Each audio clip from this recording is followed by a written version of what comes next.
რუსთაველის გამზირი გადაიკეტა, არ შევეგუებით რეჟიმს, ასე პასუხობენ დემონსტრანტები შინაგან საქმეთა სამინისტროს, რომელმაც დღეს პროტესტის მონაწილეების წინააღმდეგ გამოქმედებული კანონების აღსრულება დაიწყო.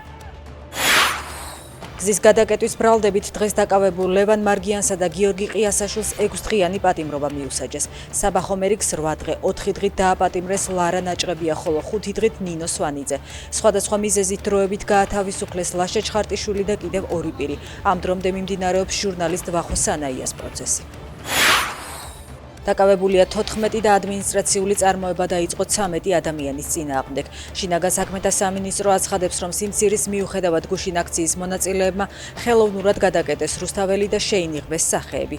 დარახველიძე აცხადებს, რომ თუ იდენტიფიცირებული პირები განმეორებით ჩაიდენენ იგივე ქმედებას, მათ სისხლის სამართლის წესით დააკავებენ. ზელენსკი მზადაა ჩავიდეს ბუდაპეშტში, სადაც ტრამპისა და პუტინის შეხვედრაა დაგეგმილი. თუ ჩვენ ნამდვილად გვინდა სამართლიანი და მდგრადი მშვიდობა, ამ ტრაგედიის ორივე მხარე გვჭირდება. როგორ შეიძლება რაიმე შეთანხმება ჩვენს გარეშე, ამბობს ის NBC News-თან ინტერვიუში. ჩვენ ამ ომს არ ვაგებთ და არც პუტინი არ იგებს. მისი არმია ახლა სუსტ პოზიციაშია. არ მესმის რატომ სჭირდება დედამიწაზე უდიდესი ქვეყნის ლიდერს დამატებითი კილომეტრები, ამბობს ზელენსკი.